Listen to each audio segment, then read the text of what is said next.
சனி பகவான் மற்றும் குரு பகவான் மற்றும் ராகுகேது பகவான் என்னென்ன மாற்றங்களை கொடுக்க போகிறாங்க இந்த 2025 மேக்கு அப்புறம்.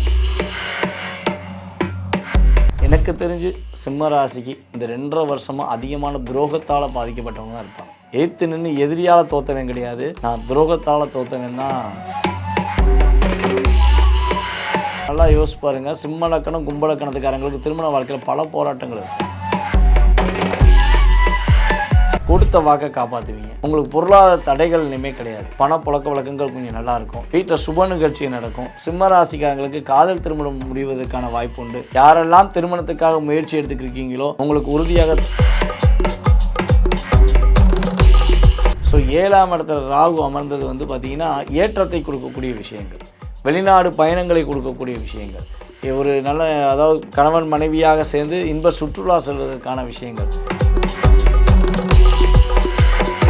ஸோ கவனமாக இருக்க வேண்டிய விஷயம் என்னென்னா, புதிய நட்பு ஒன்று உருவாகுதுன்னா அந்த நட்பில் கவனமாக இருங்க. புதுசாக ஒரு பெண்ணை பார்க்குறீங்க இல்லை ஒரு ஆணை பார்க்குறீங்கன்னா அவங்ககிட்ட கவனமாக இருங்க.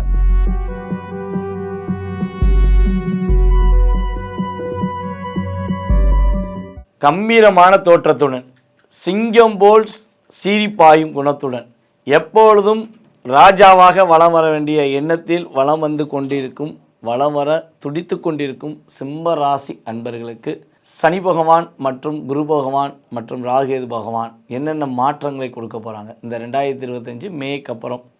ஜூன் மாதம் துவக்கத்திலிருந்து சிம்ம ராசிக்கு சிறப்பான விஷயங்கள் நடக்குமா, என்ன மாதிரி முன்னேற்றங்கள் உண்டு, எப்போ ஒரு மகிழ்ச்சியான சூழ்நிலையை அடைய போகிறீங்க, என்னென்ன ஒரு மன அழுத்தத்தையும் கஷ்டத்தையும் நீங்கள் சந்திச்சிருப்பீங்க அப்படின்னு சொல்லி பார்க்க போகிறோம். இதில் மெயினாக வந்து பார்த்திங்கன்னா சிம்ம ராசிக்கு ஒரு விஷயம் சொல்லலாம். சிம்ம ராசிக்காரங்க எந்த இடத்திலும் மேன்மை அடைய வேண்டும் என்பதற்காக முயற்சி எடுத்துக்கிட்டே இருக்கவங்க தான் நீங்கள். மற்றவர்கள் தன்னை புரிந்து கொள்ள வேண்டும் என்பதற்காக தன்னுடைய முயற்சிகளில் பலவிதமான விஷயங்களில் சிறப்பாக செய்வீங்க. மற்றவங்களுக்கு ஒரு பிரச்சனைனா ஓடோடி போய் நின்று அப்படி தைரியமாக எதிர்கொள்வீங்க. அதாவது ரோட்டில் ஒரு 2 பேர் சண்டை போட்டுருக்காங்கன்னா அந்த 2 பேர் சண்டை போடுறதில் போய் பிரித்து விடுற ராசியில் ஃபஸ்ட்டு சிம்ம ராசிக்காரங்களாக தான் இருப்பாங்க. எதுக்கியா சண்டை போடுறீங்க, புரிஞ்சுக்கோங்கய்யா, போங்கய்யா, எல்லாம் மண்டையில் போட்டுருவேன் அப்படின்னு சொல்லி கேஷுவலாக சொல்லுவீங்க. ஸோ இது வந்து உங்களுடைய கம்பீரத்தையும் வெளிப்படுத்தும், உங்களுடைய அன்பையும் வெளிப்படுத்தும். ஸோ இது வந்து மற்றவங்க யாரும் கஷ்டப்படக்கூடாது அப்படிங்கிற எண்ணத்தில் நீங்கள் கொஞ்சம் அந்த கம்பீரத்தை மெயின்டைன் பண்ணுவீங்க. இது வந்து உங்கள் கூட இருக்கவங்களுக்கு எப்படின்னா, இவன் ஒரு ஹெட் வெயிட்டு, இவங்க வந்து எப்பவுமே இந்த லேடி வந்து ஹெட் வெயிட்டு அப்படின்னு சொல்லி உங்களை வந்து சொல்வதற்கான வாய்ப்பு உண்டு. இது வந்து நான் இவன் இன்னும் தப்பாக எடுத்துக்கிறாதீங்க, நான் கலோக்கியலாக பேசிட்டேன், தப்பாக எடுத்துக்கிறாதீங்க, ஓகேவா? ஸோ இந்த வார்த்தைகளை மற்றவங்க சொல்லும்போது அப்படி தானே சொல்லுவாங்க, அதனால் நான் அப்படி சொல்கிறேன். ஓகே, ஸோ அப்படிலாம் சில நபர்கள் உங்களை வந்து டிஸ்கரேஜ் பண்ணலாம். ஆனால் என்னையை பொறுத்தவரை வந்து பார்த்திங்கன்னா சிம்ம ராசிக்குன்னு ஒரு பொதுவான குணம் உண்டு. நான் வந்து உண்மையான பாசம், உண்மையான அன்பு வைக்கிறேன். என்னை புரிஞ்சுக்கிட்டு யாரெல்லாம் என் கூட பயணிக்கணுமோ பயணிங்க. என்னை எதிர்த்து நின்று சண்டை போட முடிஞ்சால் சண்டை போடு, ஆனால் துரோகம் மட்டும் பண்ணாத அப்படிங்கிற எண்ணம் வந்து உங்களுக்கு எப்பயுமே தோணும். ஆனால் எனக்கு தெரிஞ்சு சிம்ம ராசிக்கு இந்த 2.5 வருஷமாக அதிகமான துரோகத்தால் பாதிக்கப்பட்டவங்க தான் இருப்பாங்க. எதிர்த்து நின்று எதிரியால் தோத்தவன் கிடையாது, நான் துரோகத்தால் தோத்தவன் தான் நீங்கள் சொல்லுவீங்க. அந்தளவுக்கு நிறையா அழுத்தங்கள். என்ன இப்போ சொல்கிறீங்க, சனி பயிற்சி இப்போ தான் ஆகிருக்கு, எல்லாருமே 8ஆம் இடத்துக்கு சனி போயிட்டார், இனிமேல் தான் எனக்கு பிரச்சனைன்னு சொல்லிக்கிட்டு இருக்காங்க. நீங்கள் என்னென்னா கடந்த காலத்தில் நடந்ததை கரெக்டாக சொல்கிறீங்களே, அப்போ எதிர்காலத்தில் எப்படி நடக்க போகுது அப்படின்னு ஒரு கேள்வி கேட்கலாம். என்னை பொறுத்தளவு சனி பகவான் 8ல் அமர்ந்திருக்கிறார், உண்மைதான். அவர் யார்? உங்களுடைய ராசிக்கு 6க்கும் 7க்குரியவர். அவர் உங்களுக்கு ரொம்ப ஃபேவரானவரா? இல்லையே, உங்களுடைய ராசிக்கு அவர் ரொம்ப ஃபேவரானவர் கிடையாது. ஓகேவா? கலத்திர ஸ்தானாதிபதியாக வராரு. ஆனால் கலத்திர ஸ்தானமும் வந்து பார்த்திங்கன்னா யாரெல்லாம் இந்த சிம்ம லக்கணமும் கும்ப லக்கணமாக இருக்காங்கன்னா நல்லா யோசிச்சு பாருங்கள். சிம்ம லக்கணம் கும்ப லக்கணத்துக்காரங்களுக்கு திருமண வாழ்க்கையில் பல போராட்டங்கள் இருக்கும். புரிதல் இல்லாத ஒரு திருமணத்தை முடித்து கஷ்டப்பட்டுருப்பாங்க பல பேர். ஓகேவா? சில பேருக்கு வந்து ஓகே தசாபுத்திகள் ஃபேவராக இருக்கலாம். ஆனால் பல பேருக்கு வந்து பார்த்திங்கன்னா இந்த சிம்ம லக்கணம் கும்ப லக்கணம் இந்த சம்மந்தப்பட்டவங்களுக்கு நிறைய பிரச்சனை சந்திப்பாங்க. ஏன்னா எதிர்ப்புதான நபரை கூட்டு வச்சு, அதாவது எலியும் பூனையாக இருப்பாங்க அப்படிம்பாங்கள்ல, அதே மாதிரிலாம் நடந்திருக்கும் அப்படின்னு உண்மை. ஸோ அப்படி பார்க்கும்போது உங்களுடைய லக்கணத்துக்கு உங்கள் ராசிக்கு 6க்கு 7க்குரிய சனி பகவான் என்ன பண்ணுறாரு, 7ஆம் இடத்துல அமர்ந்து உங்களோட ராசியை பார்த்துக்கிட்டு இருந்தார். எப்பவுமே சனி பகவானுக்கு வந்து ஒரு விஷயம் நல்லா புரிஞ்சுக்கோங்க. சனி பார்த்தால் பார்த்த இடம் பாழாகும், குரு பார்த்தால் பார்த்த இடம் என்ன ஆகும், சிறப்பாகும். சிறப்படையும், சுபத்தன்மை அடையும் சொல்லுவோம். ஸோ அப்போ சனி பகவான் உங்களுடைய ராசியை 7ஆம் இடத்துல அமர்ந்து உங்களை பார்த்து 2.5 வருஷமாக உங்களை வச்சு செஞ்சாரே, நீங்கள் செஞ்ச அத்தனை விஷயத்துக்கும் பாதிப்பு, நிறைய போராட்டங்கள், நிறைய பிரச்சனைகள், எதையுமே ஒரு வெளிப்படையாக பேச முடியாமல் நீங்கள் எவ்வளோ கஷ்டப்பட்டுருப்பீங்க. அதாவது ஒரு வார்த்தை பேசுனா, சிம்மராசிக்காரங்க பேசுனாங்கன்னா அது கரெக்டாக இருக்கும், அவர் சொன்னார்னா கரெக்டாக இருக்குங்க அப்படின்னு சொன்ன காலத்தை அப்படியே உடச்செறிஞ்சிட்டாங்க. யார்? சனி பகவானும் சரி, கேது பகவானும் சரி, அப்படியே டோட்டலாக நொறுக்கிட்டாங்க.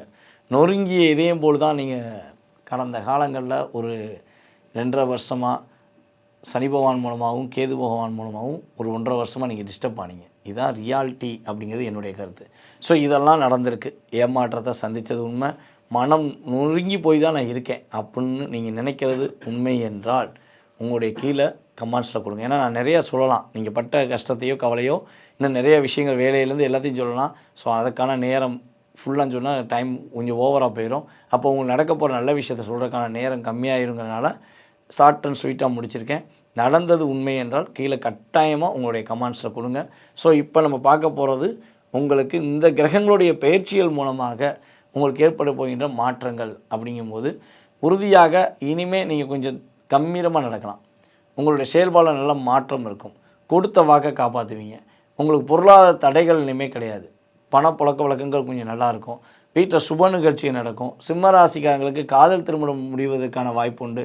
யாரெல்லாம் திருமணத்துக்காக முயற்சி எடுத்துக்கிருக்கீங்களோ உங்களுக்கு உறுதியாக திருமணம் நடக்கும். அதுபோல் கணவன் மனைவி ஒற்றுமையில் ஒரு பலப்படுத்த முடியல, என் கணவரை என்னால் புரிய வைக்க முடியல, என்னுடைய மனைவியை புரிய வைக்க முடியல, கல்யாணம் முடிச்சதுலேருந்தே நாங்கள் பிரச்சனையை தான் சந்திச்சுக்கிருக்கோம். ஸோ ஒரு புரிதல் வந்துடாதான்னு ஒரு ஏக்கத்தில் இருக்கேன். குழந்தைக்காண்டி நான் கொஞ்சம் பொறுத்து போய்க்கிருக்கேன்.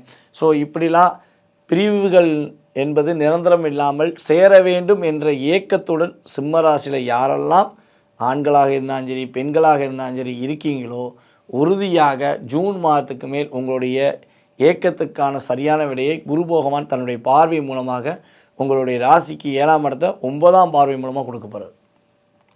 இந்த வட்டம் சனி பயிற்சி ஒரு பக்கம் ஒரு பதட்டத்தை கொடுக்கும்னு சொல்லி கொஞ்சம் இருந்தாலும் குரு பார்வை உங்களுக்கு ஒரு சுபத்துவத்தை கொடுக்கக்கூடிய தன்மையில் இருக்குது. நீங்கள் நினச்ச விஷயங்களில் எல்லாமே வெற்றி கிடைக்கும். உங்களுடைய லாபத்தை அங்கீகரிப்பதற்கான வாய்ப்பை உங்களுக்கு கிரகங்கள் கொடுக்க போகுது. ஸோ அதே போல் பார்த்திங்கன்னா ராகு உங்களுடைய ராசிக்கு 7ஆம் இடத்துல அமர்ந்திருக்கிறார். ஸோ 7ஆம் இடத்துல ராகு அமர்ந்தது பார்த்திங்கன்னா ஏற்றத்தை கொடுக்கக்கூடிய விஷயங்கள், வெளிநாடு பயணங்களை கொடுக்கக்கூடிய விஷயங்கள், ஒரு நல்ல அதாவது கணவன் மனைவியாக சேர்ந்து இன்ப சுற்றுலா செல்வதற்கான விஷயங்கள், நண்பர்கள் மூலமாக மிகப்பெரிய மாற்றத்தை சந்திக்கக்கூடிய விஷயங்கள்லாம் கிரகங்கள் கொடுக்க போகுது. சிம்ம ராசிக்காரர்களில் யாரெல்லாம் ஒரு வாகனங்கள் மூலமாக அதாவது டிரைவர்ஸ், அது என்ன டிரைவராக இருந்தாலும் bus driver, car driver, two wheeler driver அல்லது நம்ம ஏர்போர்ட் எல்லா சம்மந்தப்பட்ட டிரைவர்கள் சம்மந்தப்பட்ட அனைத்து சகோதர சகோதரிகளுக்குமே ஒரு மிகப்பெரிய லாபம் கிடைக்க போகுது. யாரெல்லாம் ட்ராவல்ஸ் நடத்துகிறாங்களோ அவங்களாம் நல்ல ஒரு ஏற்றத்தை ஒரு சந்திக்கக்கூடிய காலகட்டம். ஏற்றுமதி இறக்குமதி பிஸ்னஸ் பண்ணுறவங்களுக்கு சிம்மராசிக்காரங்களுக்கு நல்ல ஒரு லாபம் இருக்கும். சார் நான் எக்ஸ்போர்ட் பண்ணுறேன், நான் இம்போர்ட் பண்ணுறேன், ஸோ கட்டாயமாக லாபம் உண்டு. ஐயா நான் வெளிநாட்டில் போய் சம்பாதிக்க நினைக்கேன், வெளிநாடு போக முடியல, இனிமேல் வெளிநாடு போவீங்க.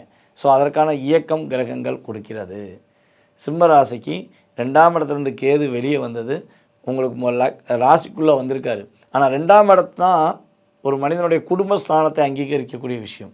அப்போ குடும்பம் ஒற்றுமையாகும், பிரிந்த குடும்பம் ஒன்று சேரும், வெற்றிக்கான ஒரு அத்தனை விதமான வாய்ப்புகள் உண்டு, அறிவு ஆற்றல்கள் பெருகும், நினச்ச விஷயத்தை செயல்படுத்துவீங்க அப்படிங்கிறது கிரக ரீதியான உண்மை. ஸோ கவனமாக இருக்க வேண்டிய விஷயம் என்னென்னா, புதிய நட்பு ஒன்று உருவாகுதுன்னா அந்த நட்பில் கவனமாக இருங்க. புதுசாக ஒரு பெண்ணை பார்க்குறீங்க இல்லை ஒரு ஆணை பார்க்குறீங்கன்னா அவங்ககிட்ட கவனமாக இருங்க.